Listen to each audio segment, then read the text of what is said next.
Bueno, pues muy buenos días, bienvenidos, bienvenidas a este centro de formación de la cooperación española en Cartagena de Indias, que hoy tiene el agrado de recibirles con los brazos abiertos y con todas sus capacidades puestas a su disposición para que este encuentro sea todo un éxito. Yo quiero comenzar saludando a Andrés Gutiérrez Gil, secretario general del Tribunal Constitucional de España, a Luis Pomet, letrado del jefe del Servicio de Doctrina Constitucional del Tribunal, y, por supuesto, a Lilo Sada, presidente de la Corte Constitucional de Ecuador, y al resto de representantes de las Cortes de Constitucionalidad, salas constitucionales o tribunales constitucionales de los países aquí representados. Realmente esta actividad rompe con un parón excesivamente largo, el parón derivado de la pandemia que todos hemos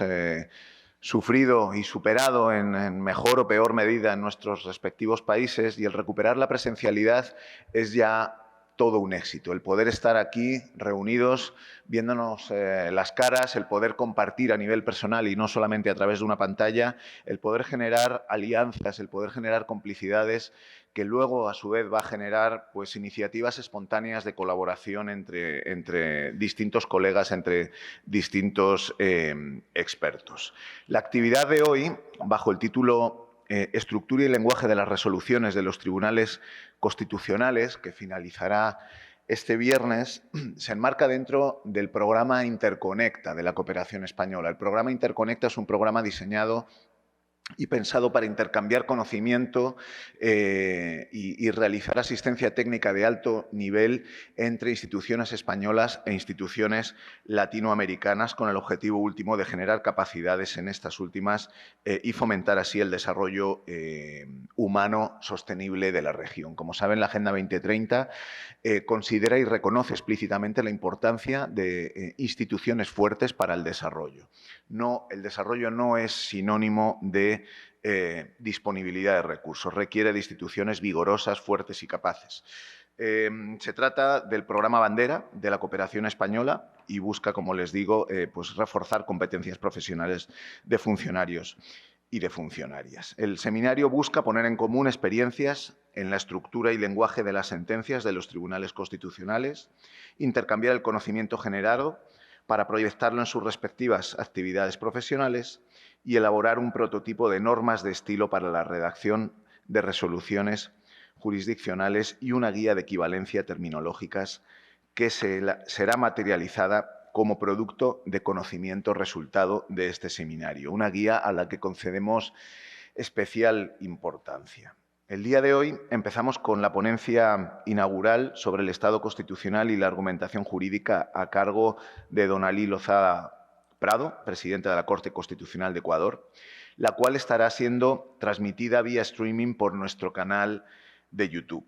Aprovecho esta alusión para saludar a todos los que nos ven por este canal y agradecer su interés en participar en este pequeño espacio e invitarlos muy especialmente a que se mantengan informados de las convocatorias, actividades, proyectos y otras novedades de este centro de formación.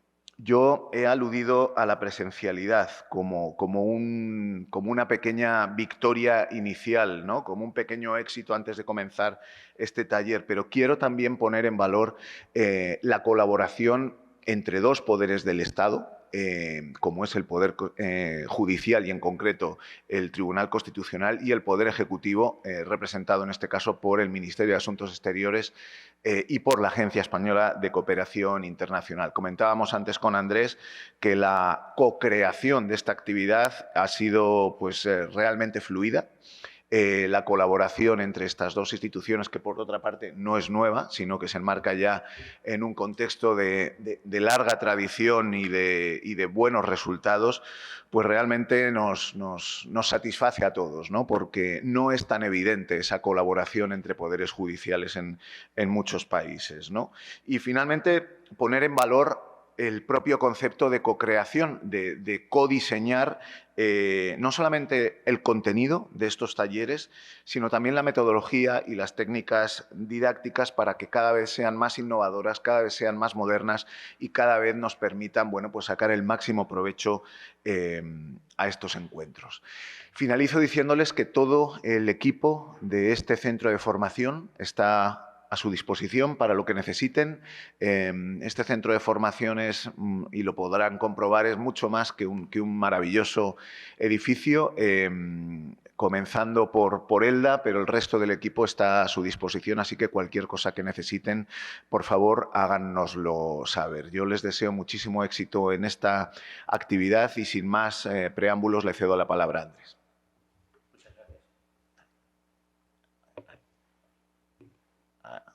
Ahí está. Muchas gracias. Buenos días a todos. Nos encontramos en este centro de formación de la cooperación española en Cartagena de Indias para reflexionar juntos durante 3 días sobre la problemática de la estructura y lenguaje de las resoluciones de los tribunales y cortes constitucionales. El seminario está organizado por la Secretaría General de la Conferencia Iberoamericana de Justicia Constitucional en colaboración con AICID, la Agencia Española de Cooperación Internacional para el Desarrollo. Y para que hayamos podido estar ahora aquí juntos, ha sido imprescindible la actuación del personal de este centro, que dirige don Miguel González Gullón, coordinador general de la cooperación española en Colombia, y también la eficaz gestión de la María Guzmán y de Ofelia Agámez. A todos ellos hacemos extensivo este agradecimiento. Como muchos sabréis, la Conferencia Iberoamericana de Justicia Constitucional agrupa los tribunales, cortes y salas constitucionales de 22 países iberoamericanos. La conferencia nace en 1995 y desde entonces ha celebrado ya 14 reuniones de su asamblea en distintas ciudades iberoamericanas y en concreto en el año 2007 en esta de Cartagena de Indias. Pero además de estas reuniones bienales destacan entre las diversas actividades que hace la conferencia, se celebran seminarios. Normalmente hemos tenido un ritmo de 2 al año, siempre en alguno de los centros de formación de AICID, ya sea en este de Cartagena de Indias, son los de Santa Cruz de la Sierra, Montevideo o Antigua Guatemala. Con este son 20 ya los seminarios celebrados y son cientos los jueces constitucionales y los letrados, magistrados, auxiliares, relatores o asesores de tribunales y cortes constitucionales que han tenido la oportunidad de adquirir e intercambiar experiencias y conocimientos, así como conocer personas con las que se han podido generar y establecer relaciones profesionales y a veces de amistad que perduran con los años. Se trata, por otra parte, del primer seminario que la Conferencia Iberoamericana de Justicia Constitucional celebra desde que en el año 2019 comenzó a propagarse hasta convertirse en una pandemia el virus del COVID-19.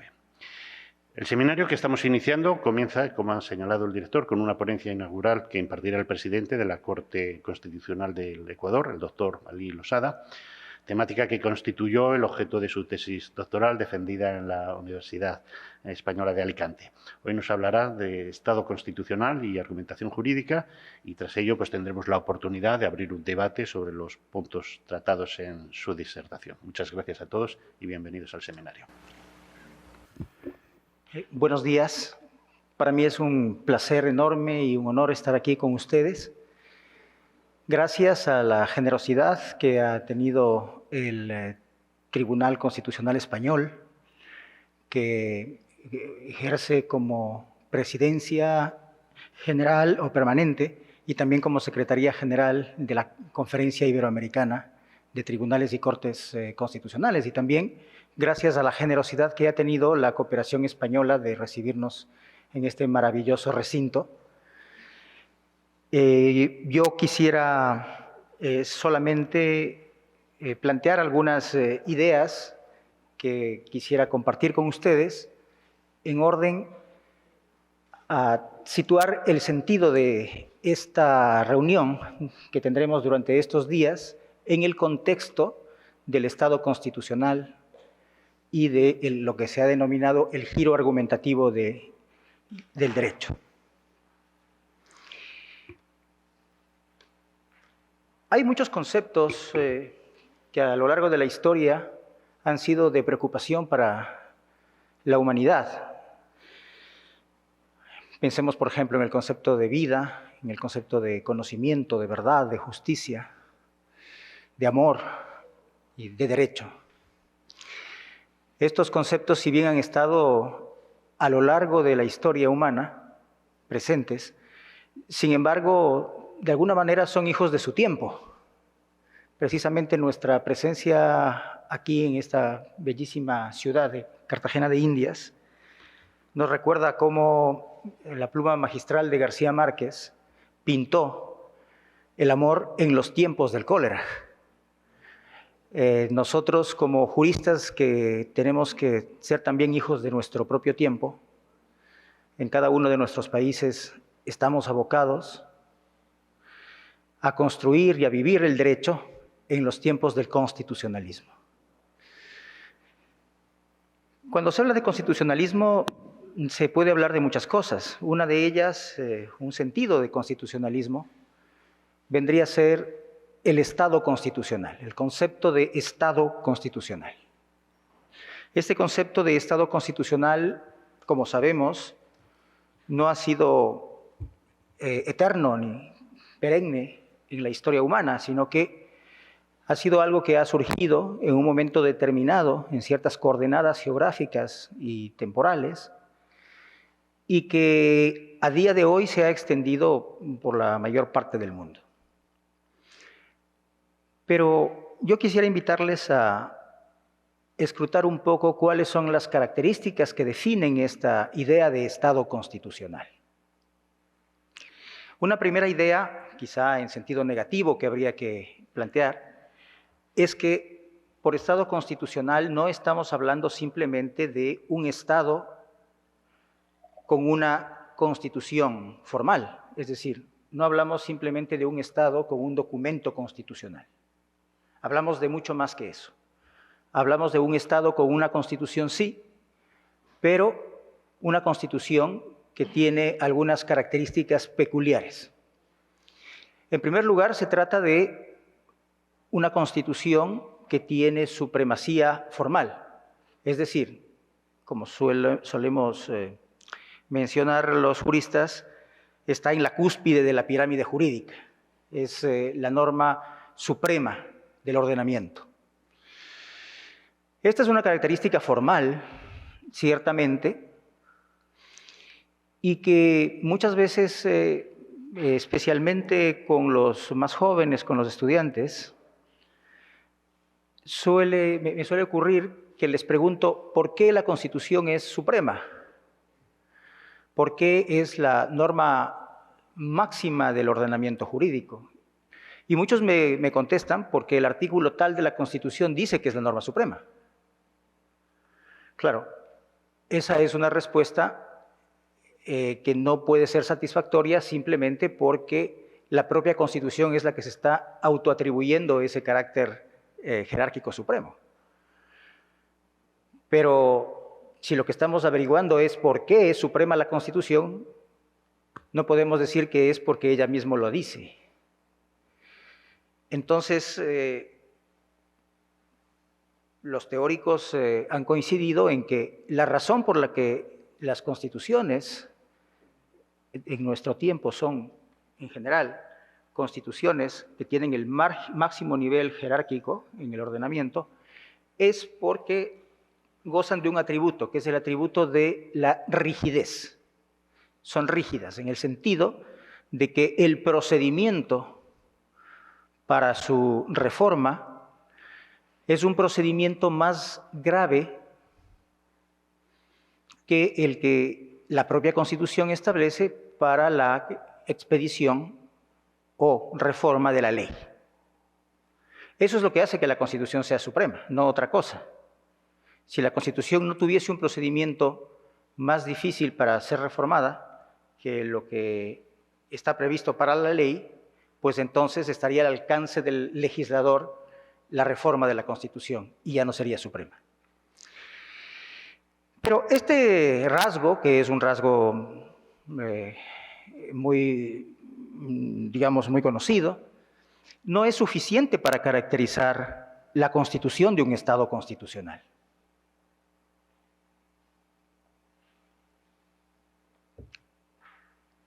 Hay otros dos que son muy importantes. El primero tiene que ver con que la Constitución es un documento que reconoce un conjunto de derechos. Pero cuando decimos que reconoce un conjunto de derechos, estamos revolucionándolo todo. Es decir, ¿en qué sentido?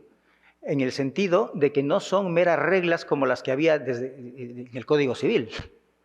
No son meras normas o mandatos de carácter perentorio, de lectura simplemente literal en todos los casos y de aplicación meramente subsuntiva para cada uno de los casos. De lo que estamos hablando es de que los derechos constituyen unos principios, unos valores, unos bienes morales que se consideran fundamentales para la convivencia. Y esto, como digo, lo cambia todo, porque entonces en el derecho se incorporan ya no solamente reglas, sino que se incorporan valores, bienes de carácter moral. Una constitución, entonces, tiene como núcleo este conjunto de derechos. Pero hay todavía una tercera característica que tienen las constituciones de un Estado constitucional. Y es que las constituciones de un Estado constitucional gozan, o mejor dicho, instituyen un mecanismo judicial de control de constitucionalidad de la ley sobre todo. Naturalmente también de los actos administrativos y de otros actos del poder público, pero lo más importante es que estos son mecanismos de control de constitucionalidad de la ley. Es decir, jueces controlan a los representantes del pueblo. Pueden desautorizar a los representantes del pueblo. Y esto que hoy se dice fácil, digamos, es pan de todos los días. De hecho, los más jóvenes piensan que esto siempre ha existido, que siempre ha sido así. Bueno, hubo un caso un tanto trágico en Ecuador a finales del siglo XIX, en donde un grupo de milicianos liberales que se alzaban en armas en contra del gobierno conservador de aquel entonces, fueron sofocados en una provincia del sur de Ecuador y fueron reducidos a prisión. El cabecilla de ellos se llamaba Coronel Irigoyen, y a esta persona, junto a otras, se les sometió a un juzgamiento penal por el delito de sedición. La ley aplicable era la ley marcial, era una ley preconstitucional. Esa ley marcial establecía como castigo la pena de muerte. Sin embargo, en primera instancia, no le aplicaron la pena de muerte, inaplicaron la ley y le castigaron con una pena privativa de libertad. ¿Por qué? Porque la Constitución sobrevenida a la ley había establecido la prohibición de la pena de muerte. Entonces se dijo, aplicando la Constitución, no le podemos castigar a morir, sino que le tenemos que castigar a prisión. Bueno, ¿qué es lo que pasó? Pasó que el órgano que hacía las veces de fiscal presentó un recurso ante la Corte Suprema Marcial en donde alegaba que existía un motivo para la revisión de la sentencia basada en una injusticia manifiesta. ¿En qué consistía la injusticia manifiesta? En que en lugar de condenarle a prisión debían haberle condenado a morir. Esa era la injusticia manifiesta. Y bueno, ¿qué resolvió la Corte Suprema Marcial? Pues lo que dijo, en otras palabras, es, cierto es que Ecuador, les estoy hablando de la década de los 80 del siglo XIX, es un Estado que tiene una Constitución, naturalmente, una Constitución que tiene jerarquía máxima dentro del ordenamiento. También es verdad que la Constitución ecuatoriana de aquel entonces ya tenía un conjunto de derechos y que dentro de ese cúmulo de derechos estaba la prohibición de la pena de muerte. Pero lo que dijo es, aquí nadie nos ha atribuido a nosotros, los jueces, la competencia de declarar inconstitucional la ley. Eso en otras legislaciones existe, en Ecuador no. Fíjense entonces, lo que estaba diciendo es los dos primeros atributos a los que me vengo refiriendo estaban cumplidos, pero no el tercero. No había una jurisdicción que controlase la constitucionalidad de las leyes, por lo menos no en manos de la Corte Suprema. Y de esa manera terminaron condenando a Irigoyen a la pena de muerte. Esa fue, por lo que se conoce, Irigoyen no murió por efecto de esa sentencia, por ejecución de la sentencia, pero bueno, no deja de ser curiosa esta referencia. Pues bien, vivimos los tiempos del Estado constitucional y el derecho tenemos que verlo y practicarlo en este nuevo contexto, nuevo, relativamente nuevo. Pero yo quisiera centrarme ahora en cuáles son algunas implicaciones, o una implicación, para ser muy concreto, de estos tres rasgos de la constitución de un Estado constitucional. ¿Qué ocurre cuando una constitución se caracteriza no solamente por su rigidez, sino también porque incorpora derechos concebidos como principios, bienes o valores morales? Y cuando la jurisdicción constitucional es un elemento institucional que hace parte de la esencia del Estado. Bueno, ocurre, para decirlo en una sola palabra, que asistimos al giro argumentativo del derecho. Es decir, para utilizar una frase de Manuel Atienza, que en realidad es el título de uno de sus libros, asistimos a un tiempo en el que tenemos que ver al derecho no solo, pero también al derecho como argumentación. Es el tiempo de la argumentación jurídica como una necesaria consecuencia de vivir en época del constitucionalismo. ¿Por qué? En primer lugar, porque la jurisdicción constitucional establece el marco, digamos, traza en sus decisiones lo que la Constitución establece como marco para la acción de los poderes públicos, especialmente de la política democrática. La Constitución entonces es vista como eso, como un marco, como una cancha, dentro de la cual pueden los actores político-democráticos desplegar todas sus estrategias, todos sus programas, y la Corte solamente tiene que establecer cuándo se ha transgredido ese marco.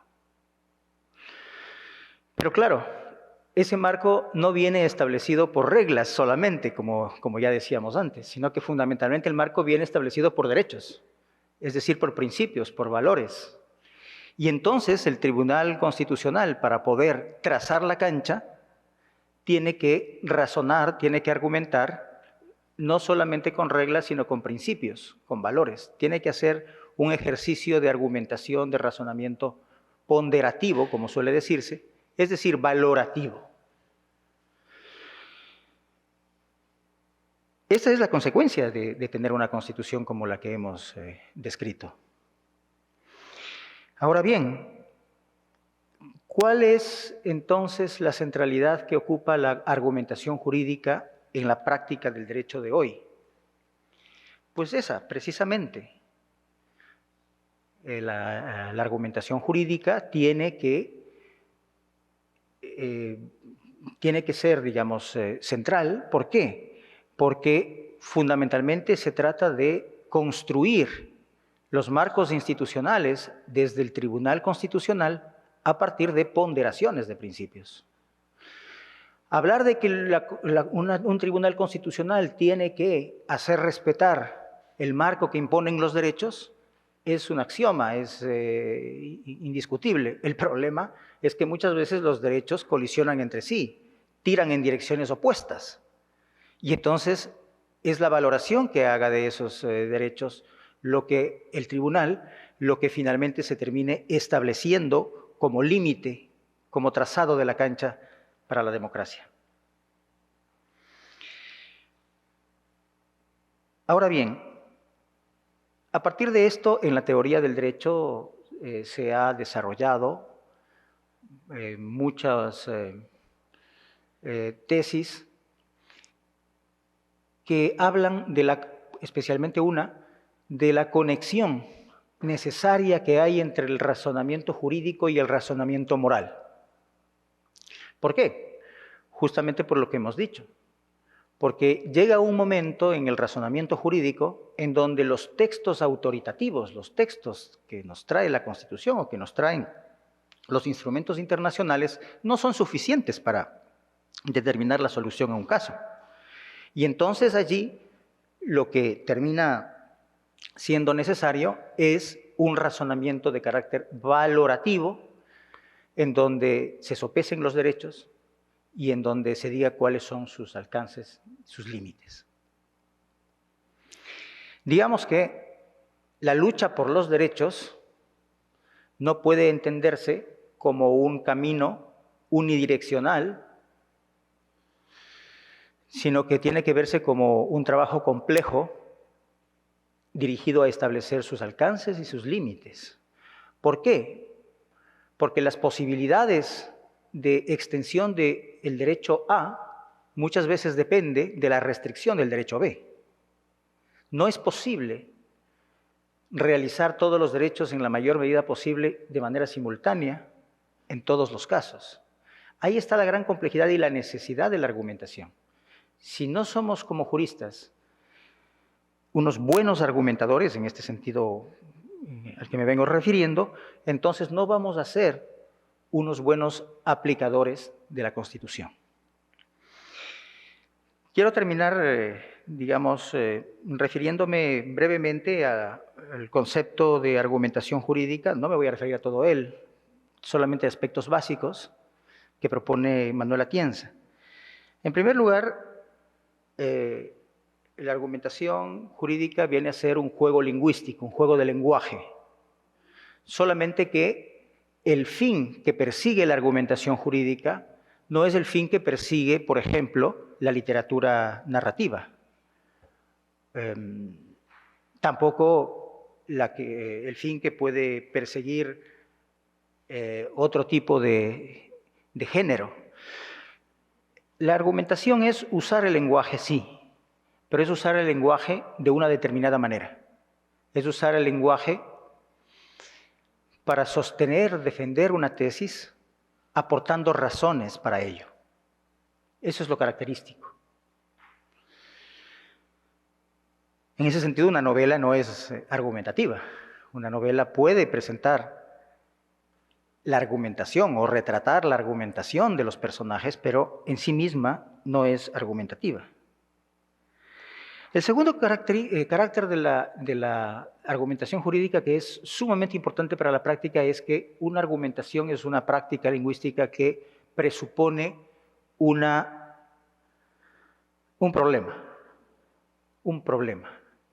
Si es que no se tuviese un problema, la argumentación carecería completamente de sentido. Es el problema lo que unifica la práctica de la argumentación, es lo que dota de sentido a esa práctica, a esa actividad. Por lo tanto, muchas falacias pueden cometerse y de hecho se cometen porque no se identifica bien el problema, las típicas falacias de atinencia, ¿no? Que no se va al punto. Y para la práctica jurisdiccional me parece, y ya lo digo como juez más que como académico, me parece de la máxima importancia el establecimiento del problema.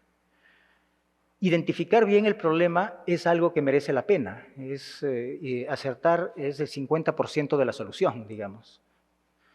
Y lamentablemente, por esto del uso recurrente que tenemos los juristas al pensamiento rápido, muchas veces ni bien nos están planteando la pregunta, ya tenemos la respuesta. Es la lucha desaforada por tratar de encontrar la respuesta, aunque no se sepa bien cuál es la pregunta, cuál es el problema. Y yo creo, como digo, que esto es algo sumamente importante. Y así concluyo. La semana pasada por invitación de la Corte Constitucional de Colombia y en esa ocasión de la Agencia de Cooperación Alemana, se hizo un seminario donde estuvimos con el secretario del Tribunal Español, Andrés Gutiérrez, y compartimos unas jornadas espléndidas donde pudimos conocer la experiencia de otros tribunales. Y es una cosa, una coincidencia, que se diera en el mismo mes, incluso en el mismo país, dos eventos sobre esto, sobre el tema de la estructura, la escritura de las sentencias.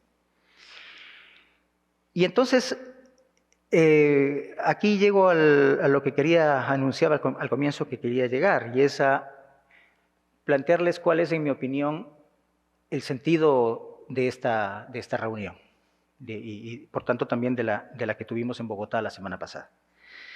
Y es que yo creo que esto de la estructura y escritura de las sentencias, por lo que he tratado de exponer, no es un asunto meramente estilístico ni estético, no es una empresa estética. No es que van a quedar más bonitas las sentencias y que eso le va a dar al tribunal más caché. No. Es que yo creo que pensar sobre esto es hacer nuestra parte en la construcción de esa catedral que es el Estado constitucional. Los grandes teóricos de nuestro tiempo, los filósofos del derecho, en varias latitudes del mundo, han teorizado sobre esto, ¿no? Alexi, Dworkin, Ferraioli, Atienza, etc. Nuestros políticos, en el sentido más importante, nos han dotado a nuestros países de constituciones que están, digamos, cumpliendo con esas tres características que antes mencionaba. En Ecuador ya no puede haber un coronel Irigoyen ahora. Todo eso ha ocurrido, pero en nosotros está el llevar eso a la cotidianidad de la escritura de las sentencias. Es decir, todo esto del Estado constitucional, de las promesas que trae la Constitución, de la argumentación jurídica como una necesidad, insisto, no estilística, o no solamente estilística, sino que es la base de la legitimación de las decisiones de un tribunal que toma decisiones valorativamente. En eso está, yo creo, que el sentido profundo de esta reunión. Y en ese sentido también para la Corte Constitucional ecuatoriana es sumamente importante, porque en nuestra agenda institucional está el trabajar en estos asuntos metodológicos. Es tan importante asistir a eventos como el de la semana pasada, como este, y por eso es aún más grande nuestro agradecimiento, Andrés, por el apoyo que nos brindan para poder aprender de todos los colegas aquí presentes, de todas las prácticas que hay en nuestra región iberoamericana, y además hacerlo en un escenario maravilloso como este, ¿no? el de Cartagena de Indias. De modo que nuevamente muchas gracias.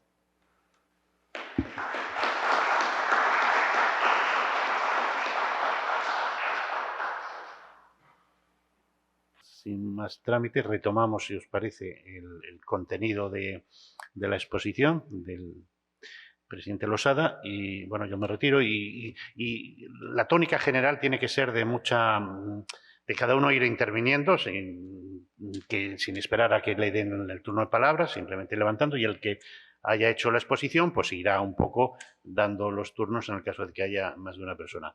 Y todo repito, estamos entre compañeros para exponer los problemas que tenemos y ver si se nos ocurren cosas. Gracias, presidente. Permítame hacerle una pregunta a partir de su experiencia. ¿Cómo se facilita pasar de un modelo, digamos, tradicional, añoso, ¿no? de estar reproduciendo el modelo de sentencias que nos viene de siglos, a un modelo en donde se privilegie la argumentación, desde luego, y se logre el lenguaje que haga accesible la sentencia, no solamente a los órganos del Estado que pudieran ser los intervinientes en los conflictos constitucionales, sino al común de la gente. Gracias. Sí. Yo estoy en búsqueda de la respuesta también. Y creo que avanzaremos en estos días en ese camino, pero yo diría que, como todo cambio cultural, esto del Estado constitucional nos ha, yo diría, desconcertado a todos.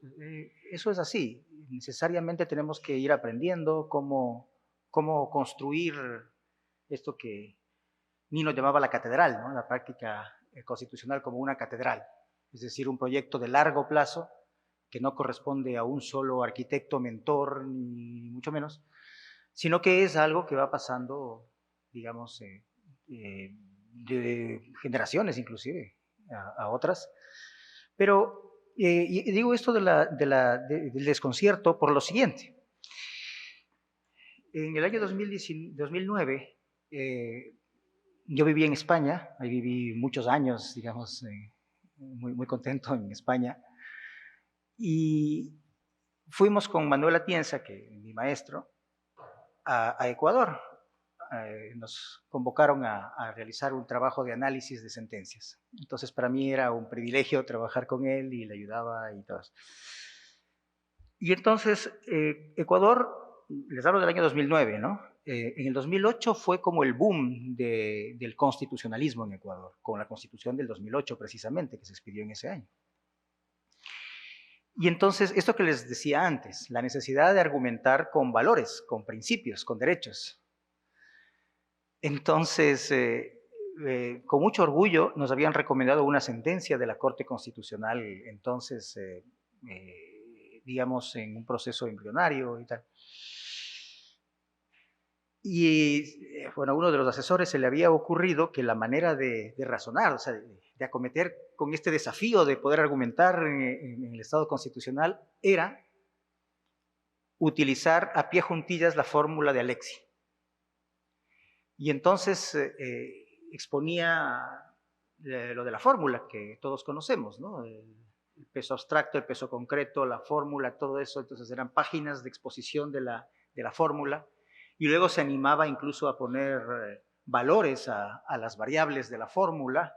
Y al final decía, como sale como resultado 4, el resultado aritmético es 4, pues entonces hay que conceder la demanda.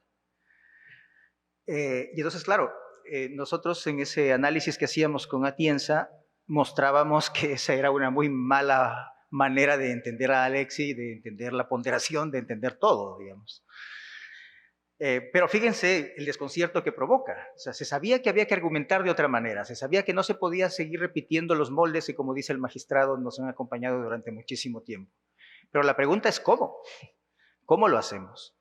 Y con el tiempo y la práctica en la Corte, yo creo que esto empata muy bien, digamos, la necesidad de ser riguroso en el razonamiento con valores y derechos y principios y bienes jurídicos, y al mismo tiempo ser claro con los ciudadanos.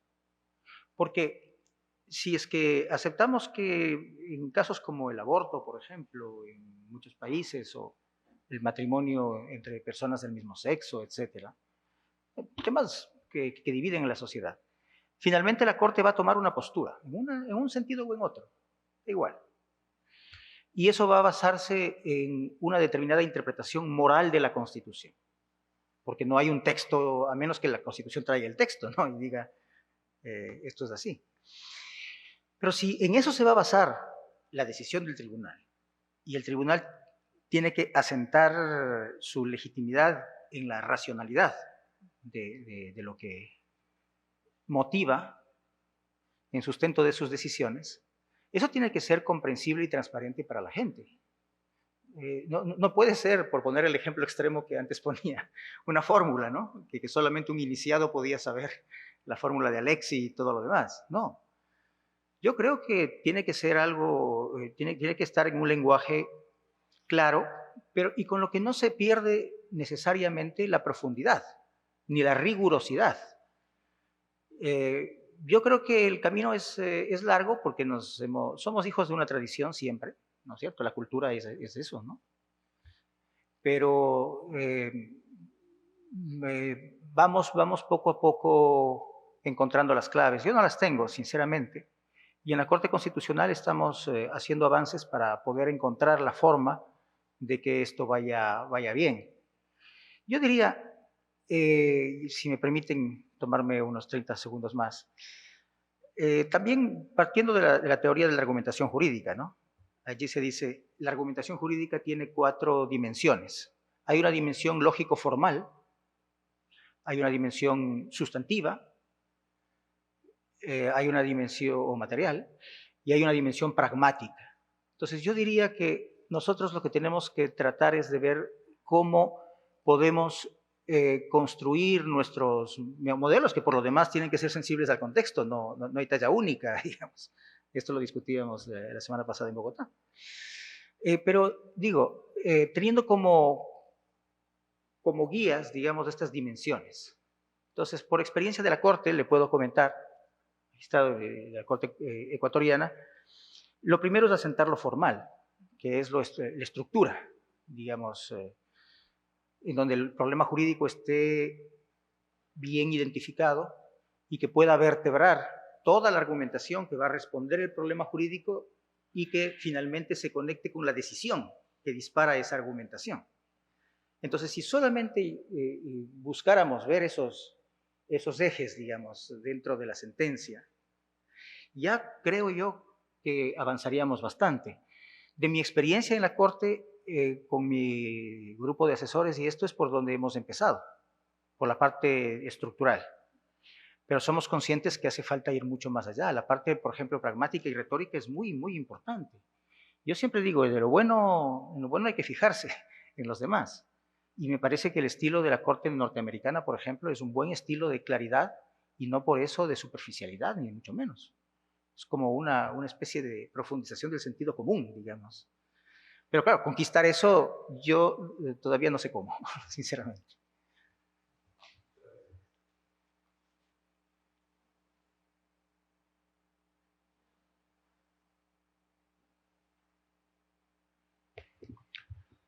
Por favor, el fondo y luego, sí, sí. Maestro, quizás no debemos volver a los clásicos, es la pregunta. Ajá. Porque recuerdo, por ejemplo, a Manolo, que explicaba, por ejemplo, cómo lograr, por ejemplo, esa parte pragmática o esa dimensión pragmática con un buen exordio para generar esa empatía o esa conexión con el lector o el auditorio, buscando entonces un equilibrio en esas distintas dimensiones. Y el punto es el siguiente. Quizás ese equilibrio de las distintas dimensiones no pudiera procurarse volviendo al sentido común o a estas nuevas formas de comunicación. Por ejemplo, hace poco se divulgaba en Colombia y también en las redes internacionales una sentencia de nuestro tribunal en la que se anexaba una carta dirigida a un niño con ocasión a un amparo proferido por la Corte Constitucional colombiana. Práctica que no solamente se dio en el 2019, sino que se copió, si no estoy mal, por un tribunal federal de México. Y aunque grandes maestros como Atienza consideran que tampoco se puede caricaturizar o llegar a un infantilismo a propósito de las condiciones en las que se ha llegado también en el ágora, en el auditorio, lo cierto es que quizás esas prácticas de utilizar mapas conceptuales como las que él bien hace en el sistema de flechas, llaves, sinopsis, o inclusive apelar a metáforas como una canción. Sabemos que la literatura y la música son esquemas argumentativos diferentes, pero pueden empatizar sobre todo en esos temas sensibles como de equidad, de enfoque diferencial, de género, en donde siempre es más difícil entrar a conectar o buscar ese equilibrio. Entonces, no sé, quizás es como volver al sentido común, volver a lo básico, Sí. y entender los tiempos, las épocas y esas nuevas herramientas que quizás la virtualidad o estas nuevas formas comunicativas nos presentan. Yo concuerdo con lo que usted dice. Yo suelo decir, especialmente refiriéndome al contexto ecuatoriano, que muchas veces cuando quiere uno encontrar ideas nuevas para los problemas jurídicos, es preferible preguntar a un no jurista, porque tiene la fortuna de no haber pasado por una facultad de Derecho. O sea, ¿qué quiero decir? Tenemos una tradición de formación conceptualista donde todo tiene que estar, o sea, servimos al concepto dogmático antes que a la idea de sentido común. Y yo creo que uno de los desafíos que plantea el Estado constitucional y la constitucionalización de las ramas del derecho administrativo, del derecho civil, del derecho penal, es volver a ese sentido común.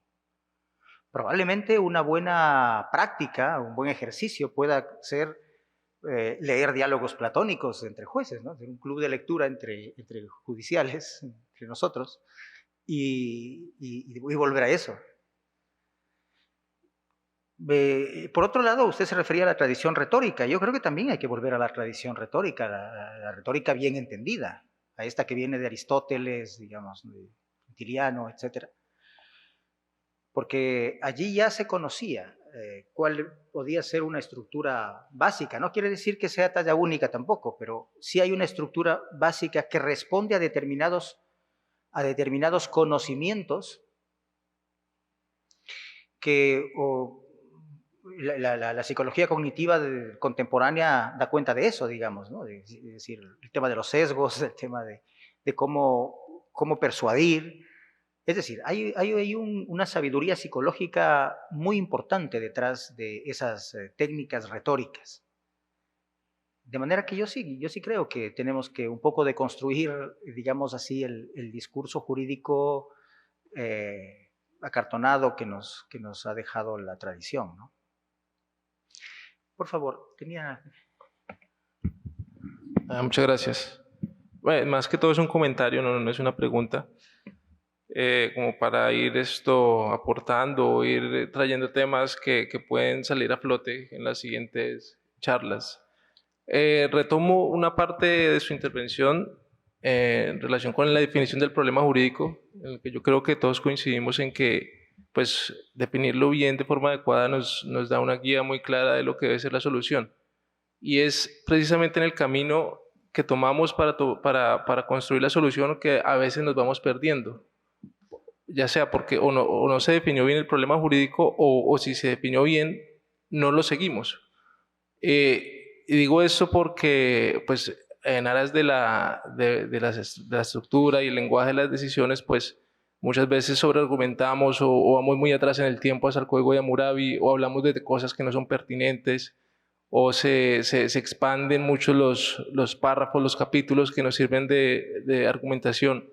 Entonces yo creo que cuando se define un buen problema jurídico, pues se logra ser muy breve porque se persigue el enfoque que plantea el problema jurídico, y si no se sale de esa vía, pues se logra, a mi juicio, una argumentación clara, breve y sólida, ¿no? Pues porque finalmente no sé si es algo de la cultura latinoamericana, iberoamericana, pero pues recientemente, por ejemplo, en la Corte Constitucional ahora hay un grupo que está haciendo una especie de ejercicio estadístico de los datos de la Corte, y en una tabla se mostraba cómo las sentencias de la primera década, del 90, del 91 hasta el 2000, pues un promedio de palabras como de 5.000, 10.000 palabras, y de pronto comenzó a subir en el 2000 hasta acá, a alcanzar las 23.000 palabras, así, mejor dicho, un ejercicio. Comenzamos a escribir de más, ¿no? A pesar de que las primeras sentencias ya sentaron el camino, ¿no? Entonces se pregunta uno si es necesario escribir de más cuando la mayoría de los problemas jurídicos ya pues, son reiterativos, ¿no? Eso es. Por favor. solo compartir con ustedes dos problemas que yo advertí cuando ingresé al Poder Judicial en Uruguay. La tarea que yo desempeño la desempeño hace más o menos 4 años. Y venía de la actividad privada de la abogacía e ingresé a la Suprema Corte de Justicia. Y lo primero que pregunté, como dentro de nuestras tareas como asistentes letrados, está proyectar de decisiones que toma la Corte, lo primero que pregunté fue a quién está dirigido el texto que yo tengo que producir. Y una pregunta tan elemental no obtuvo respuesta. O sea, ninguno de los 5 ministros supo decirme a quién tenía que dirigir yo ese texto. Evidentemente hay 2 destinatarios o 3 destinatarios explícitos e inmediatos, que son el justiciable y sus letrados, pero también se percibe en órganos como la Suprema Corte que los textos se producen con vocación de posteridad, para que se estudien en la facultad, para que sean analizados por órganos inferiores. Entonces, también está esa preocupación por dirigirse a los colegas o a los subordinados o a los que vengan después, que claramente exige un tono de comunicación bien distinto del que sería propicio para el justiciable, que simplemente quiere saber por qué perdió o por qué ganó, que no le interesa conocer toda la bibliografía que sustenta una opinión en su contra o una opinión en su favor, no necesariamente sea de su interés. Lo cierto es que nadie supo decirme quién es el destinatario al que uno se debe dirigir cuando produce una sentencia. Y otro vicio que por lo menos padece nuestra Suprema Corte, que quizás es una preocupación compartida por todos, es la permanente recurrencia a los argumentos de autoridad. Entonces, hay una cuestión de constitucionalidad que suele plantearse reiteradas veces en materia de desalojo de fincas urbanas. Y las resoluciones que salen de la Corte son siempre resoluciones expeditivas que se limitan a decir que la Corte mantiene el criterio que al respecto expuso en sentencias tales, tales y cuales. Con además un agravante, que es no solo se mantiene ese criterio de autoridad, sino que esas sentencias que suelen citarse son sentencias, por ejemplo, de la década del 70. Las sentencias de la Corte están informatizadas, digamos, del 80 en adelante. Entonces, al justiciable y al abogado se le cita una sentencia como todo argumento que justifica la decisión, pero para el justiciable y su patrocinante letrado ni siquiera es una sentencia accesible, porque no está publicada online, porque la tiene que ir a buscar a un archivo perdido de la Suprema Corte si es que tiene interés, porque si no se queda con esa decisión de, bueno, la Corte dice que no, chau. Como un problema específico de esto de acudir a argumentos de autoridad que ni siquiera se facilitan para su control democrático por los participantes del sistema, ¿no? Bueno, compartir estas 2 preocupaciones. Hablando de esto del sentido común, precisamente, ¿no? Es decir, una consideración retórica fundamental es identificar el auditorio para quien escribo. Pero sí es verdad que no lo tenemos muy claro. Hay que decir también que es muy complejo, ¿no? Porque ese auditorio es un auditorio compuesto. Tenemos los justiciables ciertamente, pero no solo los justiciables. Cuando se trata de una alta corte, sobre todo, es también la comunidad jurídica, porque sabemos que estamos construyendo el derecho de alguna manera, y eso también cuenta. Pero claro, pensar en todas las direcciones es lo que nos toca hacer, aunque sea bastante difícil, ¿no? Pero yo creo que empezar por ese tipo de consideraciones, como digo, casi obvias, es lo que nos corresponde en el día a día, sin duda, sí. Magistrado.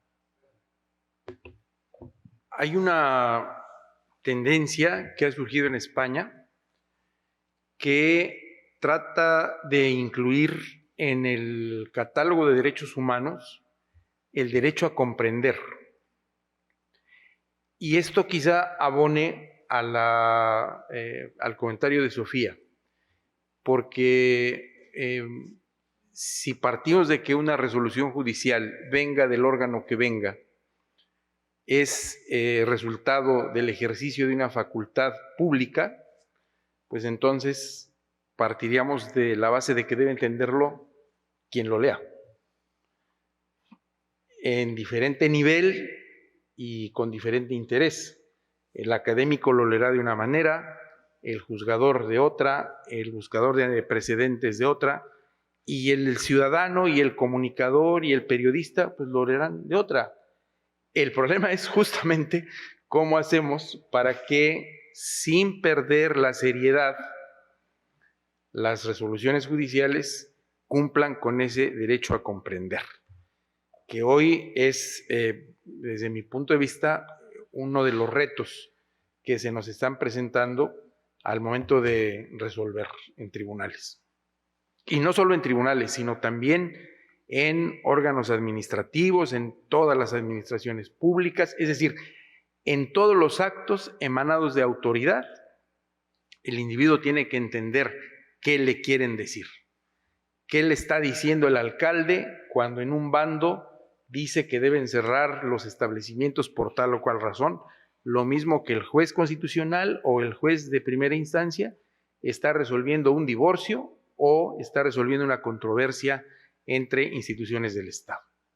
En la misma línea de esas últimas intervenciones me surge la duda por algo que es muy común, y es entender que la argumentación jurídica es enemiga de alguna forma de ese pragmatismo, que una decisión, por más argumentada que esté, no va a poder ser lo suficientemente pragmática cuando necesariamente no es así. Porque recuerdo algo que había escrito Atienza en referencia a una autora apellido Hack respecto al sentido común crítico y a poder llevar esos dos aspectos de la mano, y con algo que señala el magistrado, ahí me surge también la inquietud de plantearle, de abrir la mente en cuanto a que no solamente en los tribunales constitucionales y no solamente mediante un tipo de sentencias se hace justicia constitucional. Podemos tener una acción de amparo en la que necesariamente no haya que tener el mismo lenguaje o la misma forma de transmitir, y que esa persona que busca la tutela constitucional reciba una respuesta y pueda comprenderla sin necesidad de varios operadores o auxiliares que le traduzcan, cuando en principio muchas veces son problemas claros y que pueden tener una respuesta menos elaborada, pero sí con fundamento constitucional. Juan Sebastián. Muchas gracias. Hemos visto un poco sobre el giro argumentativo en el derecho. Han habido preguntas relacionadas a los destinatarios de la argumentación de las sentencias, pero tomando en cuenta precisamente que en esta sala están presentes jueces y asesores de jueces, relatores y entre otro tipo de actores de la actividad jurisdiccional, mi pregunta va relacionada principalmente a quiénes deben ser los autores de esa argumentación. Creo que es un buen punto de partida antes de entrar a la argumentación. ¿Y por qué lo comento? Hace un tiempo había visto un libro en Ecuador respecto a temas procesales, y en ese libro se criticaba un poco que el Consejo de la Judicatura, que es el órgano administrativo de la función judicial, había metido una resolución que prohibía que los asesores de jueces participen en la elaboración de sentencias. Y la posición del autor era crítica, más bien no crítica, sino en apoyo de que se había descubierto una realidad en cuanto al recargo que tienen los jueces en la procesal. En cambio, en otros países existe una mucho mejor visión, más bien, de que el juez se apoye en su equipo para argumentar y elaborar las sentencias. Igual tengo una amiga estudiando en un doctorado en Estados Unidos, y me comentaba que ahí es perfectamente normal y todo el mundo acepta que los asesores de jueces participen en la elaboración de sentencias. Entonces, un poco mi pregunta va encaminada hacia allá. Es decir, ¿el juez debe ser el autor exclusivo de las sentencias, o estas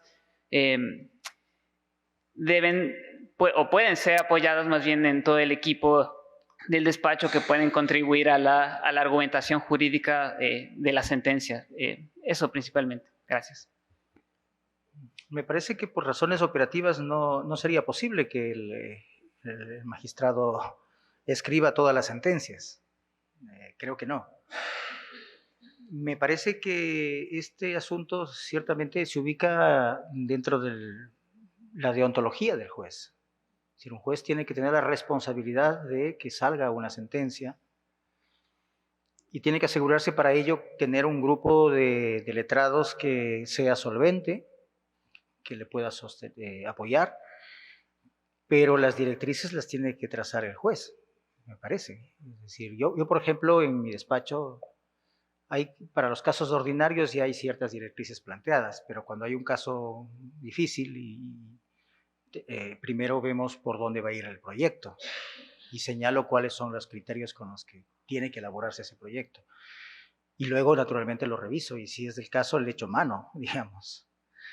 Pero claro, operativamente no es posible, simplemente no es posible.